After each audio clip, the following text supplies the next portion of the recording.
First down.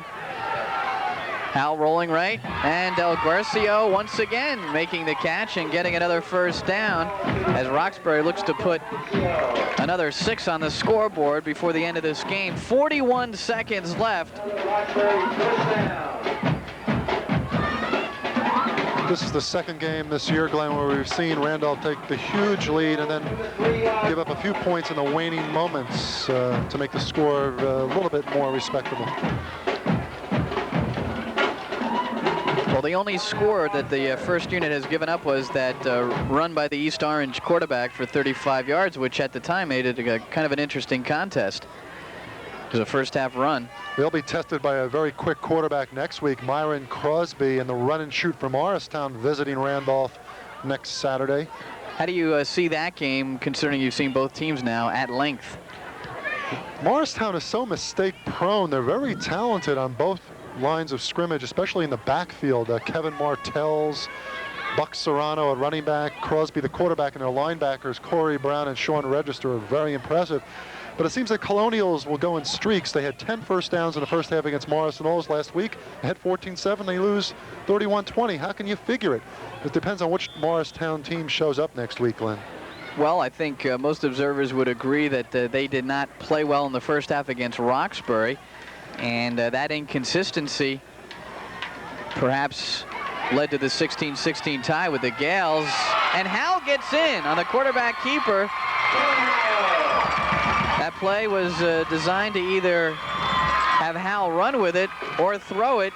He had an option to pitch the ball as well. He held onto it and scores the touchdown. And it's now Randolph 34 and Roxbury 13. Roxbury with a lot of young players, and Kevin Howell, the sophomore quarterback, showing his talent. Gets a nice round of applause from the fans there right in front of us, and there you see them here at Roxbury High School. And the kick is no good. Getting a chance to make the conversion was Rick Enderly, not Mike Simone, the normal place kicker. And so with the miss, that keeps the score. Randolph 34, Roxbury 13. Kevin Howell with the short touchdown run.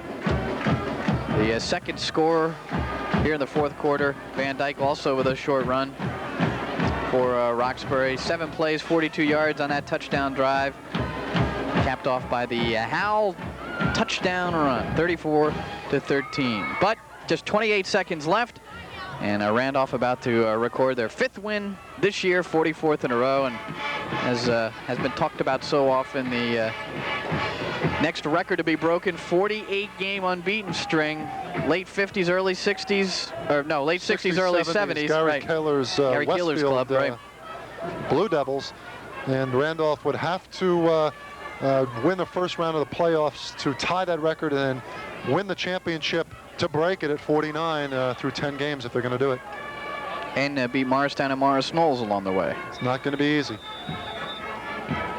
Here comes the kickoff with just 28 seconds left. The clock will start as soon as the reception is made. Except that Bill Williams fell to his knees immediately, so 3 seconds off the clock at the 20-yard line. This could be the last play on Scholastic Sports Sunday, week number 4.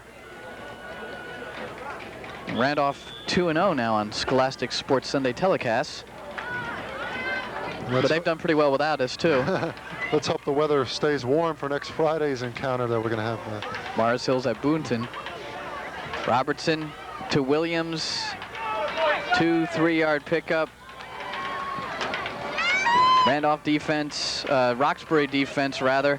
Great pursuit and bringing him down. And there it is, the end of the ball game. That'll do it.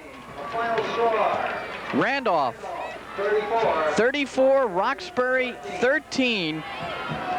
And the Rams make it 44 straight wins. They're in pursuit of their 5th consecutive state championship, but competing for the first time in that run in Group 4.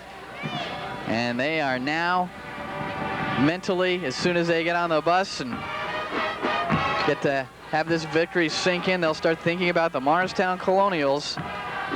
There you see Randolph, 5 touchdowns today, and I guess it's accurate to say another easy victory for the Rams. I don't think the coaches or players would agree with that assessment. No victory is easy, but as an observer, in 2 of those 5 games, they certainly have walked away with it, and by virtue of the final results of those other 3 games, it looks like Randolph has done it with ease this year. But great preparation, John Bowers Sr. and the rest of his staff. Well, let's face it, Glenn, if Randolph's going to go all the way, they're going to have to get past 4 very formidable opponents in Morristown, Morris Knowles, and whoever they might face in the playoffs. Kenny Mullen and his coaching staff. And the future for Ken Mullen is very bright, with only 6 seniors on this squad, and most of his skilled people, Chris Del Priore, Billy Van Dyke, Marvell Good Game, all coming back next year, along with some other sophomores and some other junior receivers. There's Junior, John Bauer Jr. John Jr. will have plenty of strategy to go over for next week against the run and shoot of Morristown. And let's hope Senior can light another victory cigar or 2 along the way the rest of 1990.